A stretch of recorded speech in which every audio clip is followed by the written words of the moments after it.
Like and subscribe for more educational content.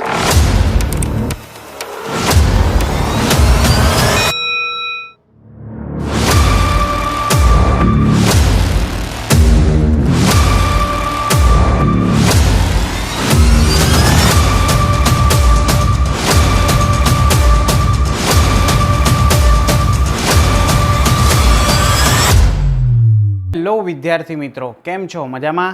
Larry એકાઉન્ટ્સવાલામાં આપનું હાર્દિક સ્વાગત છે. મિત્રો, 3-4 દિવસથી ધોધમાર વરસાદ પડી રહ્યો છે. તારીખ 31 સુધી અમદાવાદ શહેરને તો રેડ એલર્ટ જાહેર કરી દીધું છે. હવે આવી પરિસ્થિતિમાં તમને કદાચ ખ્યાલ છે, ધોધમાર વરસાદ પડતો હોય ત્યાં આપણા પેરેન્ટ્સ એટલે હા, મમ્મી અને પપ્પા. મિત્રો, મમ્મી તો એમની નોકરી કરતી જ હોય છે ઘરમાં સવારથી લઈને સાંજ સુધી, અને પપ્પા પણ આવા ધોધમાર વરસાદમાં ચોક્કસપણે તેમના નોકરી ધંધે ગયા જ હશે. તો મિત્રો, આવી પરિસ્થિતિમાં એ લોકો માટે કોઈ જ રજા નથી, તો આપણા માટે રજા કેવી રીતે હોઈ શકે? મિત્રો, મારું ફક્ત કહેવાનું એટલું છે કે જે રજા મળી છે આપણને તેનો આપણે ઉપયોગ કરી લઈએ. મિત્રો, આજનો દિવસ છે એમાં આ દાખલામાં ચોક્કસપણે આપણે એવું કંઈક શીખી લઈએ કે જેથી કરીને આપણા બોર્ડમાં માર્ક્સ વધી જાય. મિત્રો, હવે આજે આપણે ભાગીદારીની નિવૃત્તિનો જે દાખલો કરી રહ્યા છે તેમાં તેની સિક્વન્સ બહુ ધ્યાનથી તમે સમજી લેજો. બધા જ દાખલા આપણે આવી રીતે જ ગણવાના છે, અને આ દાખલો એ ગુજરાત બોર્ડમાં પૂછાયેલો દાખલો છે મિત્રો. એટલે આ જે પૂછાયેલો દાખલો છે, આવા જ દાખલાઓ વારંવાર તમને પૂછાતા હોય છે. એટલે મિત્રો, આ દાખલાને છેક છેલ્લે સુધી જોજો. આ દાખલો ગણવાનો ક્રમ તમે સમજજો. આ ક્રમ જો તમે સમજી જશો તો નિવૃત્તિનો આજે તમને 90% દાખલો આવડી જ જશે મિત્રો. એટલે ખાલી એનો ક્રમ સમજજો, આપણે નોંધ કેવી રીતે ક્યાં લખીએ છીએ એ સમજજો, જેથી કરીને ચોક્કસપણે તમારા આમાં 8 માર્ક્સનો જે પૂરો દાખલો છે એમાં ચોક્કસપણે 7 અથવા 8 તો આવશે જ. તો મિત્રો, આપણે દાખલાની શરૂઆત કરીએ.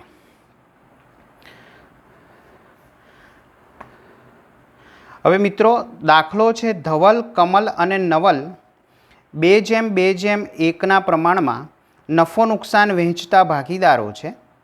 નવલ તારીખ 31/3/2016 રોજ નિવૃત્ત થાય છે. 31/3/2016 રોજ તેમની પેઢીનું પાકું સરવૈયું નીચે મુજબ છે. હવે મિત્રો, પાકું સરવૈયું આપેલું છે. મૂડી દેવા સાઈડ આપણને મૂડી આપેલી છે 3 ભાગીદારોની. સામાન્ય અનામત, રોકણ વધઘટ ફંડ આપેલું છે. દાલખાદ અનામત આપેલી છે અને લેણદારો આપેલા છે. મિલકત લેણા બાજુ આપણને પાઘડી, યંત્રો, રોકાણો, દેવાદારો, સ્ટોક અને રોકડ અને બેંક સિલક આપેલી છે. હવે મિત્રો, તમને ખ્યાલ છે કે આપણે આ દાખલાની શરૂઆત કેવી રીતે કરવાની છે. તો મિત્રો, જે આપણને જૂનું પાકું સરવૈયું આપેલું છે, સૌ પ્રથમ આપણે હવાલા વાંચી લઈએ અને એની અંદર આપણે એક રાઈટ ટીક કરી દઈશું, જેથી કરીને આપણને ખબર પડે કે આ એમાઉન્ટ આપણે ઇનર કોલમમાં લખવાની છે. આ એમાઉન્ટમાં કંઈક સુધારો વધારો ચોક્કસપણે છે. તો મિત્રો, યંત્રોની કિંમત 25,000 અને સ્ટોકની કિંમત 5,000 આંકવી. તો મિત્રો, તમારા જે જૂના પાકા સરવૈયામાં તમને યંત્રો અને સ્ટોક આપેલો છે તેમાં આપણે ટીક કરી દઈએ. ટીક કરી દીધી ને મિત્રો? ચલો હવે આગળ વધીએ. રોકાણોની કિંમત ₹8,000 નક્કી થઈ છે. તે કિંમતે રોકાણ નવલ લઈ જાય છે. તો મિત્રો, રોકાણોને પણ આપણે ટીક કરી દઈએ. લેણદારો પૈકી ₹5,000નું દેવું ચૂકવવું નહીં પડે, એટલે લેણદારો ઉપર પણ ટીક કરી દઈએ મિત્રો. કામદાર વળતર પેટે ₹2,000ના દાવાની જોગવાઈ કરવી. તો મિત્રો, અહીંયા કામદાર વળતર જે છે એને આપણે ટીક કરી દઈએ. ઉપર કામદાર વળતર અંગેની કોઈ જ માહિતી નથી, માટે આપણે હવાલાને ટીક કરીશું મિત્રો. અહીંયા ખાસ યાદ રાખજો, હવાલાને એટલે ટીક કરીશું જેથી કરીને દાખલો ગણતી વખતે આ વિગત ભૂલાઈ ન જાય. હવે દાલખાદ અનામત દેવાદારો પર 10% રાખવી. તો મિત્રો દાલખાદ અનામત આપણને આપેલી જ છે, તો દેવાદારોને ટીક કરીશું, દાલખાદ અનામતને ટીક કરી દઈશું. પાઘડીનું મૂલ્યાંકન 40,000 કરવામાં આવ્યું.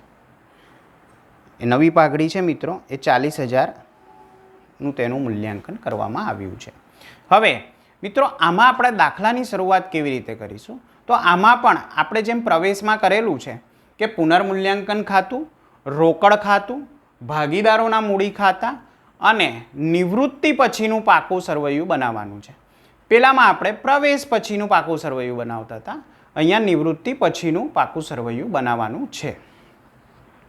તો હવે મિત્રો અહીંયા આપણે દાખલાની શરૂઆત કરીએ. તો સૌપ્રથમ આપણે જે જૂનું પાકું સરવૈયું આપેલું છે એને આપણે બંધ કરી દઈશું. તો એ બંધ કરીશું એનો મતલબ શું થયો કે તેની જે કંઈ પણ બાકીઓ છે તેને જે તે ખાતામાં આપણે ટ્રાન્સફર કરીશું. તો સૌપ્રથમ છે મૂડી, તો મૂડી ખાતા આપણે ટ્રાન્સફર કરી દઈએ. અહીંયા આપણે નામ લખી દઈશું મિત્રો, ધવલ, કમલ અને નવલ. ધવલ, કમલ અને નવલ. હવે મિત્રો આ 5મા નંબરનો દાખલો છે. આમાં ધવલ, નવલ, ધવલ, પછી છે કમલ અને પછી છે નવલ. હવે આ લોકોનું નફા નુકસાનનું પ્રમાણ મિત્રો 2:1 આપ્યું છે. આ એમનું મિત્રો જૂનું પ્રમાણ છે. હવે નવા પ્રમાણ વિશે કોઈ પણ વાત કરેલી નથી, માટે નવું પ્રમાણ મિત્રો જે ભાગીદારો બાકી રહી જતા હોય, ધવલ અને કમલ બાકી રહી જાય છે, તો તેમનું પ્રમાણ 2:2 એ આપણે કન્ટિન્યુ રાખીશું. બરાબર છે મિત્રો. હવે આપણે ધવલ, કમલ અને નવલની બાકી સૌપ્રથમ લખી લઈએ. બાકી આગળ લાવ્યા મિત્રો 30,000, 20,000 અને 10,000. હવે મિત્રો સામાન્ય અનામત આપણને આપેલું છે 5,000 રૂપિયા. તો સામાન્ય અનામત જૂના ભાગીદારો, આ ત્રણેય ભાગીદારો વચ્ચે તેમના જૂના પ્રમાણમાં એટલે કે નફા નુકસાનના પ્રમાણમાં આપણે વેચી લઈએ. તો 5,000ની રકમ છે 2:1 પ્રમાણમાં, એટલે એ રકમ આવશે મિત્રો 2,000, 2,000 અને 1,000. મિત્રો ધ્યાનથી સમજતા રહેજો. હવે રોકાણ વધઘટ ભંડોળ. મિત્રો અહીં તમને રોકાણોની કિંમત આપવામાં આવેલી છે 10,000. રોકાણો મિત્રો 10,000ની કિંમત આપવામાં આવેલી છે.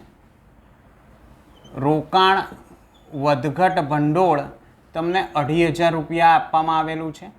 હવે રોકાણની કિંમત 8,000 નક્કી થઈ, તે કિંમતે રોકાણો નવલ લઈ જશે.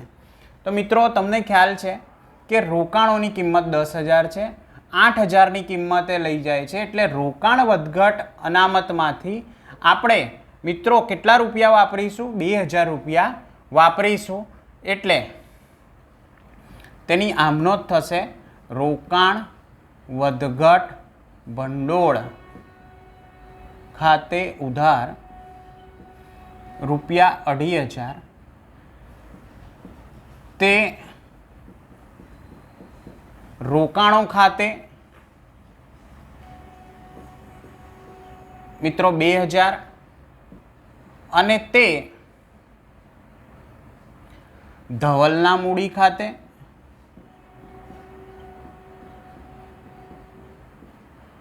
તે કમલના મૂડી ખાતે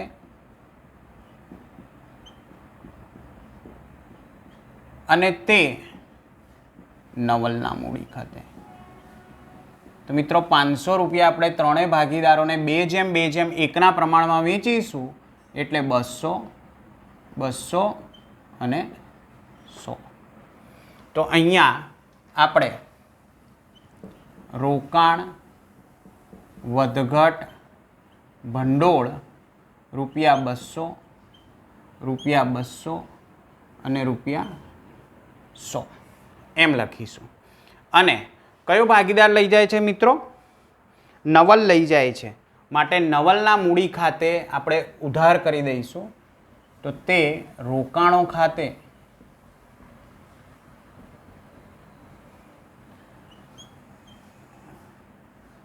₹8,000.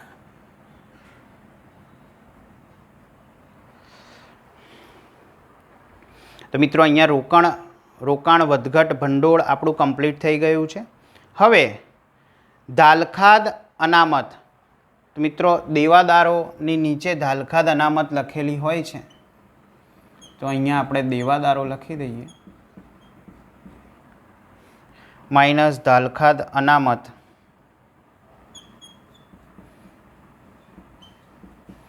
મિત્રો 2,000 રૂપિયા આપેલી છે. સાથે સાથે લેણદારો. તો લેણદારોમાં પણ મિત્રો કોઈક હવાલો છે એટલે આપણે એને ઇનર કોલમમાં લખી દઈશું. લેણદારો 15,500. ઇનર કોલમ એટલે અંદરની બાજુ. હવે આપણે મિલકત લેણા સાઈડ આવીએ. તો મિલકત લેણા સાઈડ મિત્રો તમને પાઘડી આપેલી છે. આ કઈ પાઘડી છે મિત્રો? જૂની પાઘડી. હંમેશા યાદ રાખવાનું કે જે જૂની પાઘડી હોય એ નિવૃત્તિ વખતે બધા જ ભાગીદારોના મૂડી ખાતે નફા નુકસાનના પ્રમાણમાં ઉધાર થશે અને પાઘડી ખાતે જમા થશે. તો અહીં આમનો થશે ધવલના મૂડી ખાતે ઉધાર. મિત્રો આ આપણે જૂની પાઘડીની આમનોંધ લખી રહ્યા છે. જૂની પાઘડી ખાતે ઉધાર. કમલના મૂડી ખાતે ઉધાર.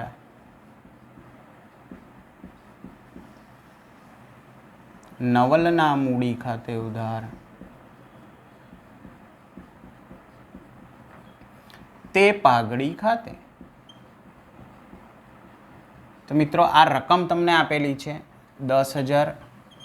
તો આ 10,000 ને આપણે 2:2:1 પ્રમાણમાં વેચીશું એટલે 4,000, 4,000 અને 2,000ની રકમ આવશે. હવે આની જ આપણે ખતવણી કરીશું એટલે અહીંયા લખીશું પાઘડી ખાતે 4,000, 4,000 અને 2,000.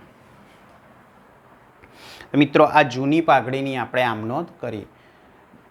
બોર્ડમાં પૂછાયેલા દાખલાઓમાં આવી જૂની પાઘડી આપેલી જ હોય છે એટલે મિત્રો આની નોંધ ખૂબ જ સરળ છે. આ તમે ડાયરેક્ટલી અહીંયા લખી શકશો. આ જે તમે વિગત લખેલી છે મિત્રો એના પણ ચોક્કસપણે ગુજરાત બોર્ડમાં માર્ક્સ હોય છે એટલે આ વિગતો બહુ જ વ્યવસ્થિત આપણે લખી દેવી. નેક્સ્ટ યંત્રો.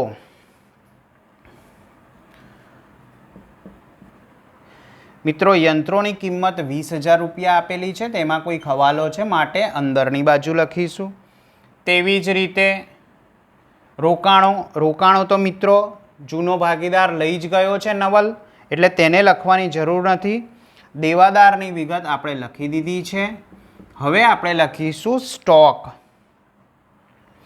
દેવાદાર ₹30,000 અને સ્ટોક ₹10,000 અંદરની બાજુ લખીશું. રોકડ અને બેંક સિલક એટલે રોકડ અને બેંક સિલકની આપણે લખીશું મિત્રો બાકી આગળ લાવ્યા. તો મિત્રો બાકી આગળ લાવ્યા આપણે 5,000 છે. હવે આપણે મિત્રો અહીંયા જે પ્રમાણે હવાલા આપેલા છે તે પ્રમાણે આપણે એને સોલ્વ કરતા જઈએ.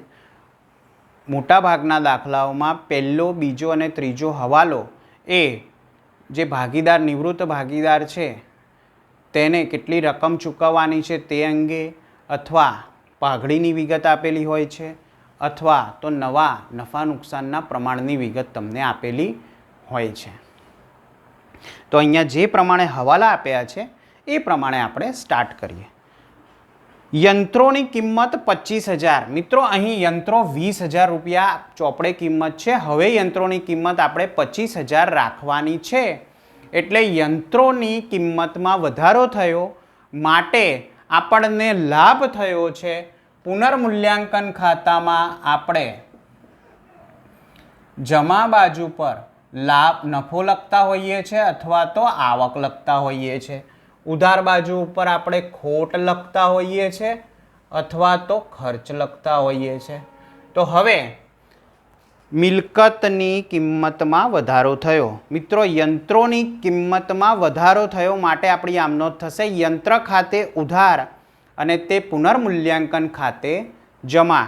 એટલે યંત્રમાં પ્લસ વધારો કરીશું આપણે 5,000 રૂપિયાનો, બહારના કોલમમાં બતાવીશું 25,000 અને આ જે વધારો છે એ પુનર્મૂલ્યાંકન ખાતાની જમા બાજુ ઉપર યંત્રો ખાતે ₹5,000 બતાવીશું. સ્ટોકની કિંમત 5,000 આંકવી. મિત્રો સ્ટોક 10,000 છે, હવે એની કિંમત 5,000 જ આંકવાની છે. એટલે એમાં 5,000નો ઘટાડો થઈ રહ્યો છે. તો ઘટાડો 5,000 અને ચોખ્ખી કિંમત પણ 5,000 છે. હવે આ ઘટાડો આપણા માટે ખોટ છે. મિત્રો આપણી મિલકતની કિંમતમાં ઘટાડો થઈ રહ્યો છે માટે પુનર્મૂલ્યાંકન ખાતાની ઉધાર બાજુમાં આપણે એને લખીશું.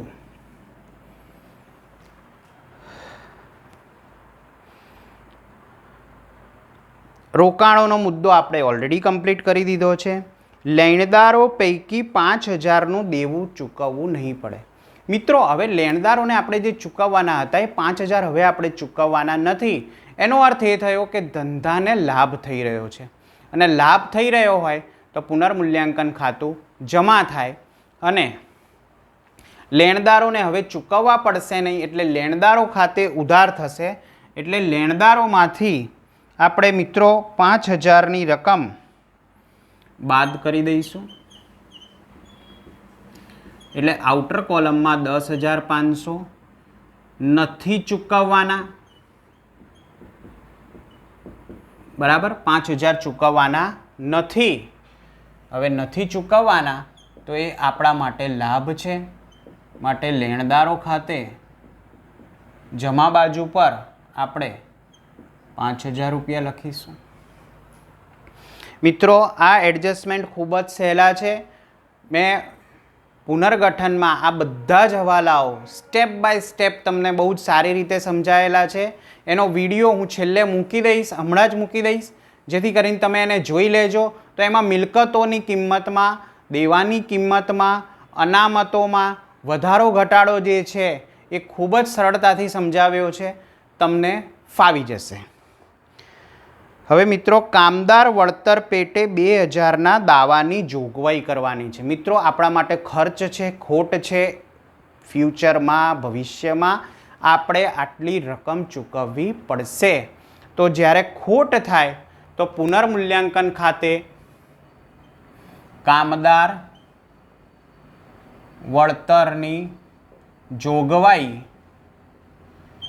₹2,000 અને આ જોગવાઈ આપણે ભવિષ્યમાં ચૂકવવી પડશે. એટલે આપણા માટે મિત્રો આ દેવું ગણાશે. તો એને આપણે મૂડી દેવા સાઈડ લખીશું કામદાર વળતરની જોગવાઈ ₹2,000. હવે ધાલખાદ અનામત દેવાદારો પર 10% રાખવી. મિત્રો ધાલખાદ અનામત દેવાદારો આપણી પાસે 30,000 રૂપિયા છે. હવે એ 30,000ના દેવાદારો ઉપર 10% ધાલખાદ અનામત રાખવાની છે. 2,000 ધાલખાદ અનામત ઓલરેડી આપણી પાસે છે. હવે આપણે નવી જે ધાલખાદ રાખવાની છે ₹3,000ની રાખવાની છે. માટે બીજી ધાલખાદ અનામત ₹1,000 આપણે પુનર્મૂલ્યાંકન ખાતેથી લાવવી પડશે. એટલે વત્તા બીજી આપણે દાલખાદ અનામત આમાં કરી દઈશું. એટલે આને આપણે આવી રીતે લખી દઈએ મિત્રો, 2000 જૂની હતી અને 1000 આપણે નવી લાયા. એટલે આઉટર કોલમમાં 3000 અને આઉટર કોલમમાં 27,000 રૂપિયા લખી દઈશું. હવે આજે 1000ની દાલખાદ અનામત આપણે લાયા છે તે પુનર્મૂલ્યાંકન ખાતે ઉધાર કરીશું. એટલે દાલખાદ અનામત ખાતે 1000. મિત્રો દાખલો ખૂબ જ સરળ છે અને બોર્ડમાં તમને આવા જ દાખલાઓ પૂછાતા હોય છે. મિત્રો આ મેં તમને કીધું કે ગુજરાત બોર્ડ 2022 માર્ચમાં પૂછાયેલો દાખલો છે. મિત્રો આવા જ દાખલાઓ તમને પૂછાતા હોય છે. એટલે ખૂબ વ્યવસ્થિત રીતે આવા દાખલાઓની તૈયારી કરવી ખૂબ જ સરળ છે. આમાં કોઈ અઘરા મુદ્દાઓ છે નહીં, જેથી કરીને તમે બહુ સરળતાથી કરી શકશો. હવે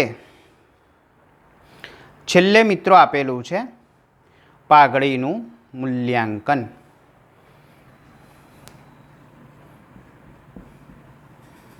હવે મિત્રો અહીંયા તમને ખ્યાલ છે જે ભાગીદારો બાકી રહી જતા હોય એમના માટે આપણે લાભનું પ્રમાણ શોધવું પડશે. હવે લાભનું સૂત્ર મિત્રો તમને ખ્યાલ છે, નવું પ્રમાણ માઇનસ જૂનું પ્રમાણ. હવે અહીંયા તમને ધવલ અને કમલ એ આ બે ભાગીદારો જ લાભ મેળવશે. નવું પ્રમાણ મિત્રો આપણને આપેલું નથી એટલે 1:1 રાખવાનું છે. જૂનું પ્રમાણ તેમનું 2:5 આપેલું છે. હવે 10, 5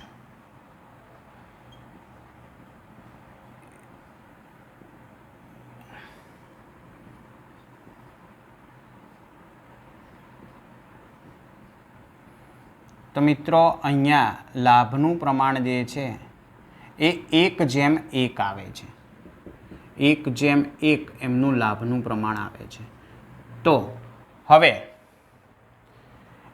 આ જે નવલ છે એના ભાગની પાઘડી, તો નવલના ભાગની પાઘડી મિત્રો કેટલી થશે?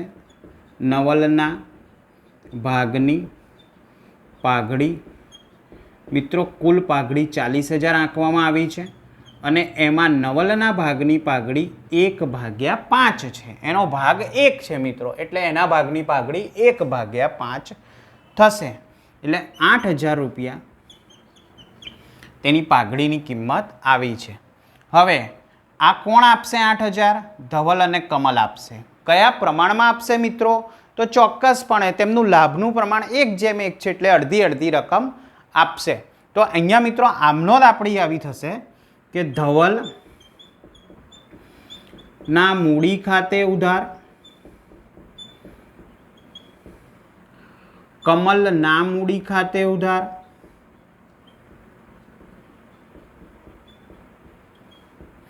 અને તે નવલના મૂડી ખાતે જમા. તો મિત્રો નવલના મૂડી ખાતે કેટલા રૂપિયા? 8,000. અને આ બંને ભાગીદારોના મૂડી ખાતે કેટલા ઉધાર કરીશું? 4,000. તો હવે એમની મૂડી ખાતામાં આપણે નોંધ કરીશું તો કે નવલના મૂડી ખાતે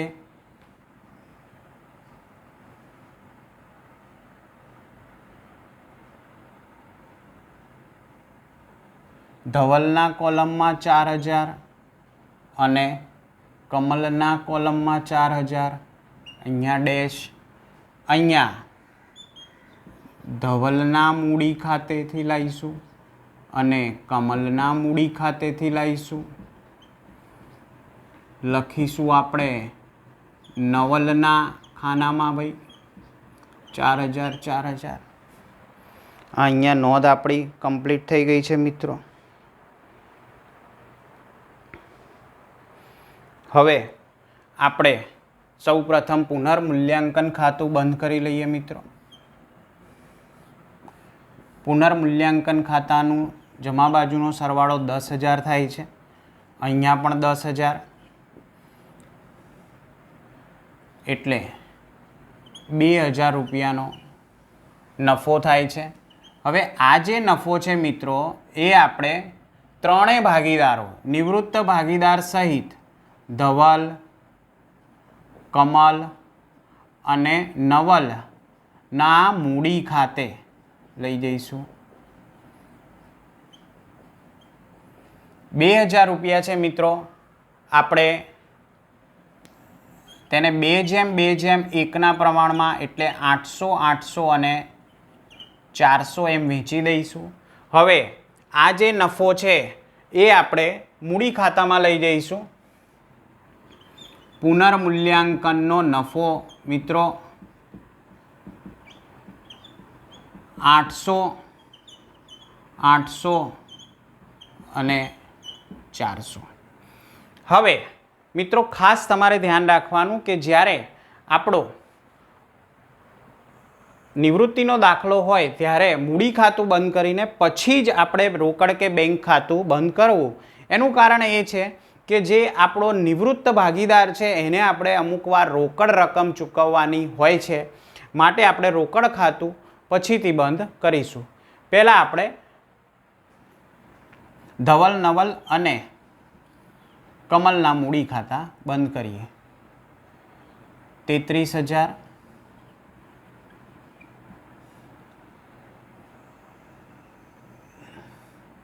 23,000,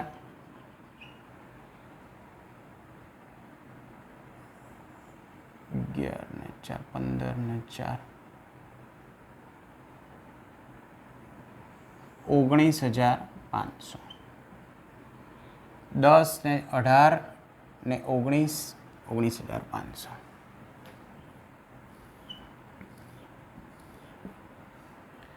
હવે અહીંયા મિત્રો 33,000, 23,000 અને 19,500.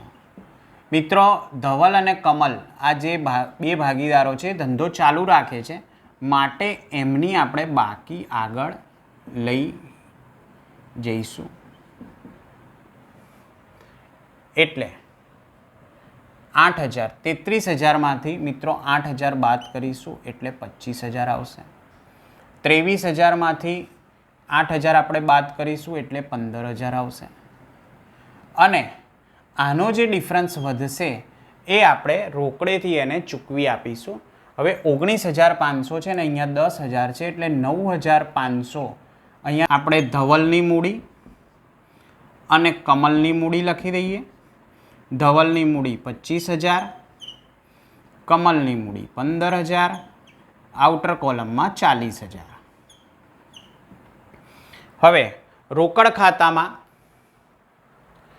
અને આની બાકી 9,500 આપેલી છે દઈશું લોન ખાતે.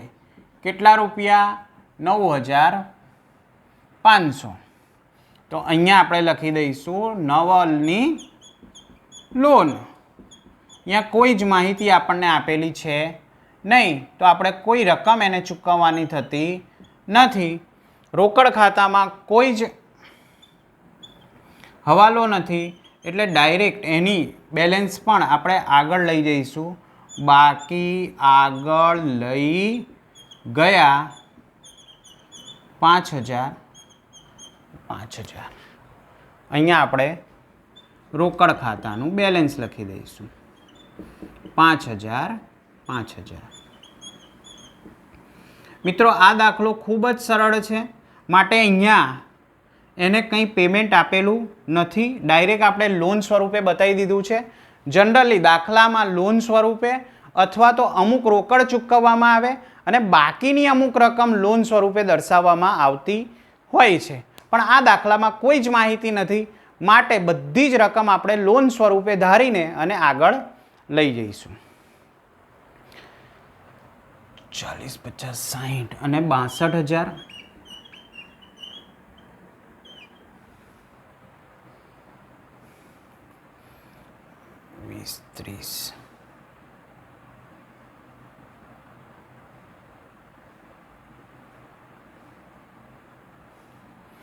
અને અહીં મિત્રો 62,000. આમ મિત્રો આ દાખલો આપણો અહીંયા કમ્પ્લીટ થાય છે. હવે આ દાખલામાં જે તમે વિગતો શીખ્યા છો મિત્રો, મિલકતો અને દેવાનું જે પુનર્મૂલ્યાંકન છે અથવા જે નફો હતો, એકત્રિત નફો હતો, સામાન્ય અનામત સ્વરૂપે આપણે વેચી દીધો. મિત્રો આ બધી જ નોંધો આપણે જે પ્રવેશમાં શીખ્યા છે અને પુનર્ગઠનમાં શીખ્યા છે, સેમ એવી જ નોંધો છે મિત્રો. એમાં કોઈ ચેન્જ નથી. ખાલી ચેન્જ આ દાખલામાં ફક્ત એક જ આવશે કે જ્યારે નિવૃત્ત ભાગીદારને આપણે કોઈ રકમ ચૂકવતા હોઈએ ત્યારે કેવી રીતે રકમ ચૂકવીશું, એ જ ફેરફાર છે મિત્રો. આ દાખલો આઈ હોપ તમને ખ્યાલ આવ્યો હશે. કદાચ તમને કોઈ મુદ્દામાં ખબર ના પડી હોય તો ચોક્કસપણે કમેન્ટ કરશો, જેથી કરીને હું તમને આ દાખલાનું એક્સપ્લેનેશન આપી શકું. વિદ્યાર્થી મિત્રો, આ દાખલાને વધુને વધુ શેર કરતા રહો. આજનો દાખલો જો તમને આવડી ગયો તો ચોક્કસપણે તમને નિવૃત્તિનો 90% દાખલો આવી ગયો છે મિત્રો. 10% જ બાકી છે. એ જે આગળના આપણા દાખલાઓ આવશે એમાં ચોક્કસપણે આપણે કવર કરી લઈશું. Thank you very much.